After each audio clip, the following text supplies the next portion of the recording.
안녕하십니까. 이병기 선교사입니다.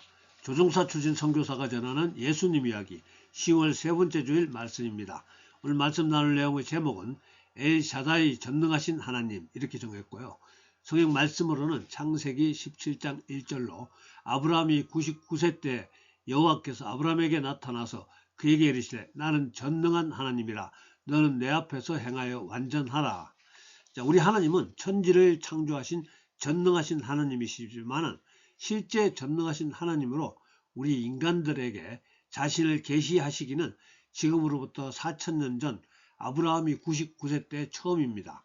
그리고 흥미롭게도 계보를 이어가는 아브라함과 이삭과 야곱에게만 전능하신 하나님으로 계시하셨다는 것입니다.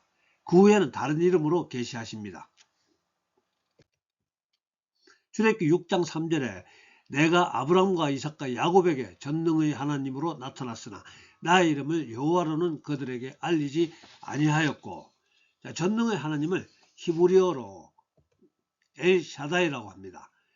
구약 성경에 등장하는 하나님 이름이 다양한데요. 주로 야훼는 여호와와 같은 말입니다. 여호와와 엘로힘이 주로 사용됩니다. 여호와가 성경에 약 6700회, 엘로힘이 약 2500회 정도 등장하고요. 엘샤다이는 몇 번 나오지 않습니다. 하나님께서 자신의 이름을 전능의 하나님보다는 여호와 하나님으로 알리시기를 더 원하시는 것으로 보여집니다. 왜 하나님은 우리에게 전능의 하나님이라는 멋진 이름 대신에 여호와라는 이름으로 자신을 알리시고자 했을까요? 여호와라는 이름은 아브라함 시대로부터 400년 후에 하나님께서 모세에게 나는 스스로 있는 자니라 I am who I am 이렇게 말씀하시므로 세상 사람들이 하나님의 이름을 알 수 있게 되었습니다. 야훼, 즉 여호와라는 이름입니다. 이 이름은 하나님의 지혜나 능력이나 다른 어떤 성품들 또는 기능으로 기능을 나타내지 않고요. 이 이름은 그냥 하나님이라는 인격 자체를 나타냅니다. 하나님께서 한 인격으로 그의 백성 이스라엘 사람들을 만나시고 그들과 교제하시기 위해서 그들을 찾아오신 것입니다. 그리고 모세를 통해서 그들에게 여호와라는 이름을 소개하시고 있는 겁니다. 하나님은 자신의 백성들이 하나님을 여호와라는 이름으로 알기 원하시는 것 같습니다. 그리고 그 이름을 통해서 우리 각자와 인격적인 사람 대 사람의 관계를 맺기 원하신다고 보여집니다. 그러나 오늘은 하나님의 그 인격적인 면보다는 전능하신 하나님의 이름 엘샤다이 하나님에 대해서 알아보도록 하겠습니다. 오늘 주제에 대한 말씀 시작하기 전에 먼저 아브라함과 이삭과 야곱은 어떤 사람들인가에 대해 먼저 소개해 볼까 합니다. 하나님이 지금으로부터 4000년 전 세상 수많은 사람 중에서 갈대아 우르라는 지방에 살던 아브라함을 택해서 가나안으로 가게 합니다. 그렇게 가나안으로 가게 된 아브라함은 자식이 생기지 않던 때 첩을 통해서 이스마엘이라는 첫 아들을 낳게 되고 이후 하나님이 본처의 태를 열어서 낳게 된 이삭이라는 아들을 갖게 됩니다. 성경 계보는 하나님이 태를 열어 낳게 된 이삭을 통해서 내려가고요. 또 이삭에게는 쌍둥이 아들 에서와 야곱이 있었고, 근데 여기서도 성경의 계보는 쌍둥이 중에서 늦게 태어난 야곱을 통해서 내려갑니다. 그리고 하나님은 이 야곱의 이름을 이스라엘로 변경시키시고 지금의 이스라엘이라는 나라와 민족으로 이어가게 하셨습니다. 물론 예수님도 이 이스라엘 족속의 육체를 빌려서 이 땅에 오시게 되고요. 그러면 하나님께서 아브라함과 이삭과 야곱에게 전능한 하나님으로 자신을 나타내신 것은 무슨 뜻일까요? 사실 우리들은 우리가 믿는 하나님이 전능하시다는 것에 대해 무슨 의문을 갖지는 않을 것 같은데요. 좀 더 솔직하게 말씀드리면 전능하시다는데 의문을 가질 수도 있겠습니다. 그건 다음에 또 말씀 나누기로 하고요. 고대 사회에서는 여러 종류의 잡신들이 섬김을 받고 있었는데 당시에 섬김을 받던 대부분의 잡신들은 전능하지가 못하고 어떤 한 가지 부분에서만 특별한 능력을 나타낼 수 있었던 모양입니다. 예를 들어서 농사의 신이 있고 전쟁의 신이 따로 있는 것처럼 말입니다. 그래서 하나님은 자신이 그러한 잡신이 아니라 모든 면에서 전능하신 하나님이심을 말씀하고 있는 겁니다. 그러니까 당시 인간들이 생각하는 신은 한계가 있을 수밖에 없었다는 건데요. 그래서 그리스 로마 신화에 묘사된 신들은 인간보다 어떤 특정한 분야에서 능력은 뛰어나지만 인간의 상상을 벗어나지는 못했다고 하고요. 신과 신이 싸우든지 질투하든지 또 인간을 아내로 삼는 등 이런 일들을 합니다. 우리가 믿는 하나님은 우리가 생각할 수 있는 모든 분야에서 전능하신 하나님이라는 것입니다. 아무튼 고대 사회에서 하나님을 잘 모르는 아브라함과 이삭과 야곱을 통해서 우리 하나님이 전능하신 분이고 하나님의 성품이 어떤 분이신지를 세대에 걸쳐서 소개해주고 있습니다. 지금부터는 그 아브라함과 이삭과 야곱에게 각각 나타나신 전능하신 하나님에 대해 알아보기로 하겠습니다. 먼저 아브라함의 이야기입니다. 창세기 12장 1절에서 2절로 여호와께서 아브라함에게 이르시되 너는 너의 고향과 친척과 아버지의 집을 떠나 내가 내게 보여줄 땅으로 가라. 내가 너로 큰 민족을 이루고 내가 내게 복을 주어 내 이름을 창대하게 하리니 너는 복이 될지라. 하나님이 일방적으로 75살의 아브라함을 택하여 부르시고 큰 민족을 이루도록 복을 주시겠다고 약속하셨습니다. 10년이 지나도록 자식이 없자 아브라함은 첩을 구해서 자식을 낳게 되는데요. 그가 바로 이스마엘입니다. 그러니까 하나님과 상관없이 인간의 잔머리를 굴려서 낳은 자식이 이스마엘이라는 뜻입니다. 그래서 성경 기록은 이 이스마엘은 하나님이 주신 아들로 부르지 않습니다. 하나님이 주실 때까지 기다리지 못하고 인간적인 노력으로 태어나게 한 아들로 불려집니다. 그리고 15년이 지나서 아브라함이 99세, 부인은 89세에 하나님이 처음 전능하신 하나님으로 나타나신 것입니다. 오늘 본문 말씀입니다.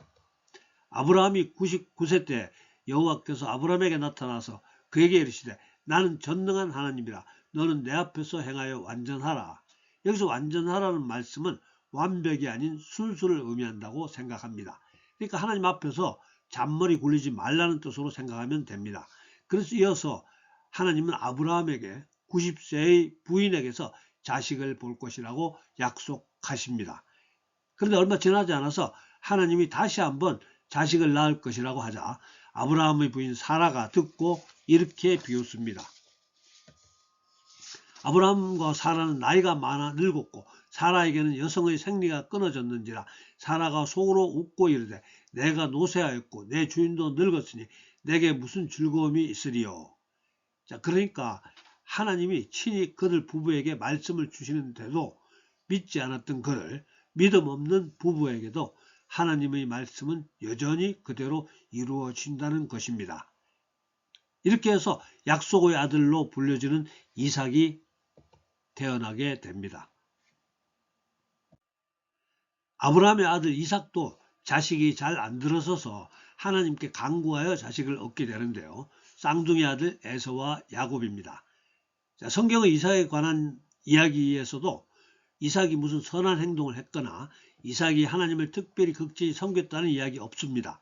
그저 하나님이 여러 차례 자기 스스로 이삭에게 임하시어 축복해 주십니다.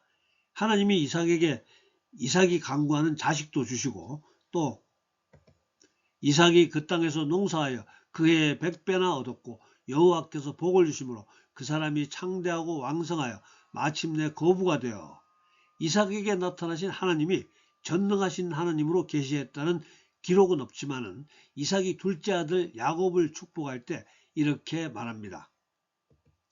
전능하신 하나님이 내게 복을 주시어 내가 생육하고 번성하게 하여 내가 여러 족속을 이루게 하시고, 즉 전능하신 하나님이 아브라함에게 허락하신 복을 너에게 주시고 너에게뿐만 아니라 너 자손에게도 주사 하나님이 아브라함에게 주신 땅, 곧 내가 거류하는 그 땅을 내가 차지하기를 원하노라, 이런 뜻입니다. 그러니까 이삭에게 계시는 하나님도 전능하신 하나님임을 우리가 알 수 있습니다. 근데 여기서 우리가 이야기의 방향을 약간 수정해서 야곱 이야기를 조금 더 자세히 나눠볼까 합니다. 야곱은 쌍둥이 형 에서를 2번이나 속에서 장자의 축복을 탈취합니다. 도둑질합니다. 한 번은 사냥 나갔다가 돌아온 에서가 배가 고파 죽을 지경인데 마침 음식 만들고 있던 동생 야곱이 배고파 기진맥진한 형에게 음식을 나눠주지 않고 장자의 명분을 대가로 음식을 팔게 됩니다. 두 번째는 아버지 이삭이 에서에게 장자에게 주는 축복 기도를 하는 특별한 날, 어머니 리브가와 작당을 해서 에서가 받아야 할 그 장자에게 주는 축복 기도를 야곱이 받게 됩니다. 이후 야곱은 분노한 형 에서를 피해서 아주 멀리 외삼촌 집으로 도망가는데요. 그런데 외삼촌은 야곱보다 훨씬 더 비열했던 모양입니다. 예를 들면 10번이나 품삯을 주지 않고 야곱을 힘들게 부려먹어서 외삼촌 집에서 살았던 20년 동안 야곱은 엄청나게 고생했습니다. 나중에 야곱은 외삼촌에게 자기의 억울함을 이렇게 호소합니다. 내가 이와 같이 낮에는 더위와 밤에는 추위를 무릅쓰고 눈 붙일 겨를도 없이 지냈나이다. 자, 그럼에도 오직 하나님의 은혜로 4명의 부인, 그리고 수많은 자식, 그리고 수많은 종들, 수많은 가축들을 이끌고 고향으로 돌아오게 됩니다. 자, 그런데 형 에서가 400명의 사람을 거느리고 야곱을 만나러 온다는 소식을 듣게 되는데요. 두려운 야곱은 형에게 보내는 선물로 미리 수많은 가축들을 여러 차례 보내고 그래도 불안해서 강을 건너지 못하고 있을 때 그때 나타난 천사와 밤이 새도록 씨름합니다. 마침내 천사가 야곱의 환도뼈를 쳐서 위골시키고 그 야곱의 이름을 이스라엘로 바꿔줍니다. 에서는 야곱을 죽이려고 사람 400명을 데리고 야곱을 만나러 가는데 야곱이 자기에게 선물로 보내는 가축대가 여러 번 보내오고 마침내 멀리서 야곱의 모습이 보이는데 잠도 자지 못한 초췌한 얼굴로 환도뼈가 위골되어 쩔뚝거리는 모습에 에서의 마음이 녹아내려 동생을 용서하게 됩니다.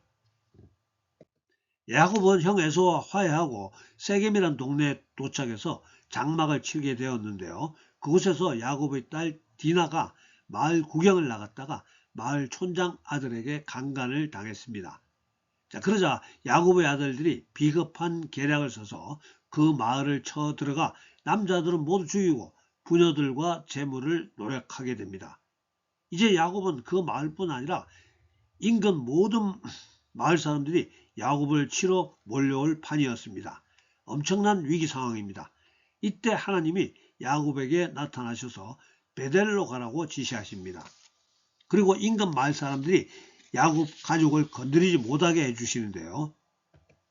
창세기 35장 5절 그들이 떠났으나 하나님이 그 사면 고을들로 크게 두려워하게 하셨으므로 야곱의 아들들을 죽여가는 자가 없었더라. 여기서도 하나님이 야곱을 보호해 주셨습니다. 그리고 야곱과 그 가족들은 베델로 가서 그곳에서 하나님을 예배하고 말씀과 계시를 받게 되는데요.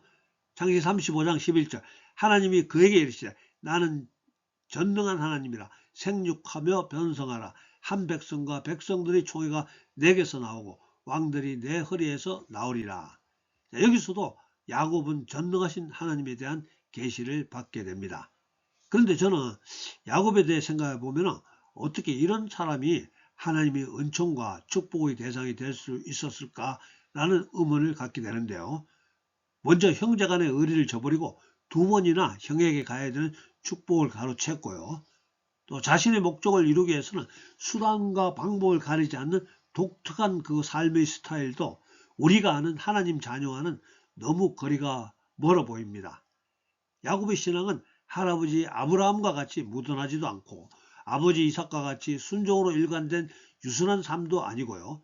그럼에도 불구하고 하나님께서는 여러 차례 야곱에게 엄청난 축복을 약속하시게 됩니다. 먼저는 형과 아버지를 속이고 분노한 형을 피해서 외삼촌 집으로 도망갈 때인데요. 하루 종일 걸어서 해가 져서 들판에서 노숙하게 되었습니다. 외롭고 고독한 밤인데요. 걱정과 염려와 두려움의 밤입니다. 그때 꿈속에서 하늘까지 닿는 사닥다리 꼭대기 위 하늘의 하나님을 보게 됩니다. 나는 여호와니 너의 조부 아브라함의 하나님이요 이삭의 하나님이라. 내가 누워있는 땅을 내가 너와 내 자손에게 주리니 내 자손이 땅의 티끌같이 되어 내가 서쪽과 동쪽과 북쪽과 남쪽으로 퍼져나갈지며 땅의 모든 족속이 너와 내 자손으로 말미암아 복을 받으리라. 야곱은 하나님을 찾지 않았습니다. 아마 알고 있지도 못했을 것 같습니다. 그런데 하나님이 야곱을 찾아오셨습니다. 그리고 20년의 시간이 지나 고향으로 돌아오는 길, 조금 전에 말씀대로 이제 딸 디나의 강간 사건으로 온 동네의 적들로 인해서 공격을 받게 되는 위급한 상황입니다. 야곱은 기도하지 않았습니다. 이때도 하나님이 먼저 찾아오셔서 베델로 가서 예배하라고 지시합니다. 그래서 야곱은 식솔들에게 이렇게 지시하죠. 우리가 일어나 베델로 올라가자. 내 환난 날에 내게 응답하시며 내가 가는 길에서 나와 함께 하신 하나님께 내가 거기서 제단을 쌓으려 하노라 하며, 그리고 베델로 가서 그곳에서 하나님을 예배하고 말씀과 계시를 받게 됩니다. 창세기 35장 11절 하나님이 그에게 이르시되 나는 전능한 하나님이라 생육하며 번성하라. 한 백성과 백성들의 총회가 내게서 나오고 왕들이 내 허리에서 나오리라. 여기서 야곱은 자기 할아버지의 하나님, 자기 아버지의 하나님, 그리고 자기의 전능하신 하나님에 대한 계시를 받게 됩니다. 전능하신 하나님의 이름이 마지막으로 등장하는 것은 야곱도 이제 나이가 들어 꿈과 소망을 잃어가던 쓸쓸한 시기였습니다. 그때 애국과 가나안에 심한 기근이 들어서 가나안에 살고 있었던 야곱 가족도 식량이 떨어지고 막막한 상황에 처하게 됩니다. 여러 우여곡절 끝에 야곱은 음식을 구해오도록 그의 아들들과 자기가 특별히 살아가는 베냐민을 함께 애굽에 보내면서 이렇게 말합니다. 내 아우도 데리고 떠나 다시 그 사람에게로 가라. 전능하신 하나님께서 그 사람 앞에서 너에게 은혜를 베푸사 그 사람으로 너희 다른 형제와 베냐민을 돌려보내게 하시기를 원하노라. 이제 야곱도 전능하신 하나님을 깨닫게 되었습니다. 전능하신 하나님을 의지하게 되었습니다. 발버둥 치던 야곱의 인생은 일생 내내 순탄하거나 용이한 적이 거의 없었습니다. 그는 나중에 바로 왕 앞에서 파란만장했던 자신의 생애를 이렇게 요약해 말합니다. 내 나그네 길의 세월이 130년이니이다. 내 나이가 우리 조상의 나그네 길의 연주에 미치지 못하나 험악한 세월을 보내온 나이다. 되돌아보면 그 험난하고 어려운 모든 순간마다 엘샤다이 전능하신 하나님이 자기와 함께 하셨고 그 모든 시련과 고난을 극복할 수 있도록 도와주셨다는 것입니다. 야곱은 일평생 성공하기 위해서 발버둥 쳤습니다. 그러나 야곱이 경험한 인생은 자기 자신의 노력만으로는 자기가 원하는 것을 얻을 수 있는 것이 아님을 깨닫는 과정이었다고 볼 수 있습니다. 시편 127편 1절 여호와께서 집을 세우지 아니하시면 세우는 자의 수고가 헛되며 여호와께서 성을 지키지 아니하시면 파수꾼이 깨어있음이 헛되도다. 하나님이 내 인생의 주관자라는 것입니다. 하나님이 도와주셔야 됩니다. 혹시 하나님이 한번 콧김으로 흥 하시면은 다 하나님의 입 가운데 멸망하고 그의 콧김에 사라지느니라. 하나님이 한번 흥 하시면 나는 바람처럼 사라져야 된다는 것입니다. 여호와는 죽이기도 하시고 살리기도 하시며 수월에 내리기도 하시고 거기서도 올리기도 하시는도다. 여호와는 가난하게도 하시고 부하게도 하시며 낮추기도 하시고 높이기도 하시는도다. 우리가 사는 것이 죽는 것이 하나님의 손에 달려 있고요. 내가 구원받고 천국에 가는 것도 하나님의 은혜에 따른 것이고요. 하나님이 나를 가난하게도 하시고 하나님이 나를 부자되게도 하신다는 말씀입니다. 자, 말씀 정리합니다. 지금으로부터 3500년 전에 이스라엘 백성들이 애굽을 탈출해서 가진 고생 끝 40년 만에 가나안 입구에 도착하는데요. 그때 이스라엘 백성들의 심정이 야곱이 가진 고생 끝에 130년 만에 애굽 왕 앞에 섰던 심정과 비슷합니다. 지도자 모세가 이제 하나님의 뜻을 전하며 마지막 고별 설교를 합니다. 너희는 하나님의 은혜를 잊지 마라. 하나님이 너희를 애굽 땅 종되었던 집에서 이끌어내시고 이 40년 동안 광야 길을 걷게 하신 것은 이는 다 너를 낮추시며 너를 시험하사 마침내 내게 복을 주려 하셨음이니라. 그러나 내가 마음에 이르기를 내 능력과 내 손의 힘으로 내가 이 재물을 얻었다 말할 것이라. 내 하나님 여호와를 기억하라. 그가 내게 재물 얻을 능력을 주셨습니다. 자, 우리 하나님의 사람들이 꼭 명심해야 되는 말씀입니다. 광야길을 걷게 하신 것은 하나님께서 우리에게 복을 주려 하심입니다. 그러나 우리가 복을 받고 나서는 내 능력과 내 힘으로 이 모든 것을 이루었다고 생각하면 오산이라는 것입니다. 우리가 갖고 누리고 나누고 있는 이 모든 것은 내가 잘나서가 아니고 내가 열심히 살았던 대가가 아니고 모두 엘샤다이 전능하신 하나님의 은혜였다는 것입니다. 엘샤이다 하나님의 은혜를 잊지 말고 기억하는 우리 모두 되시기를 예수님 이름으로 축복합니다. 할렐루야. 사랑과 안에 풍성하신 아버지 하나님, 또 전능하신 아버지 하나님, 오늘 또 사랑하는 주의 자녀들 택하시고 부르시고 또 이렇게 함께 예배드릴 수 있게 하심을 감사합니다. 오늘 엘샤다이 전능하신 하나님에 대해서 알게 하심 감사합니다. 전능하신 아버지 하나님, 우리들의 삶도 지금까지 전능하신 하나님의 돌보심과 인도하심의 은혜인 것으로 믿고 감사합니다. 전능하신 아버지 하나님, 지금 세상은 한치 앞을 예측할 수 없게 급변하고 있습니다. 그 어느 때보다 전능하신 하나님의 은혜가 필요합니다. 아버지 기도합니다. 이 자리에 함께 모여 기도하는 주의 자녀들 성령으로 기름 부어 주시옵소서. 전능하신 하나님의 자녀답게 급변하는 세상 속에서도 흔들리지 않도록 지혜와 능력으로 덮어주시옵시고 주의 강한 손으로 붙잡아 주시옵소서. 예수님 모르는 세상 사람들에게 기쁜 소식 전할 수 있는 지혜 있고 능력 있는 크리스찬으로 살아갈 수 있도록 축복해 주시옵소서.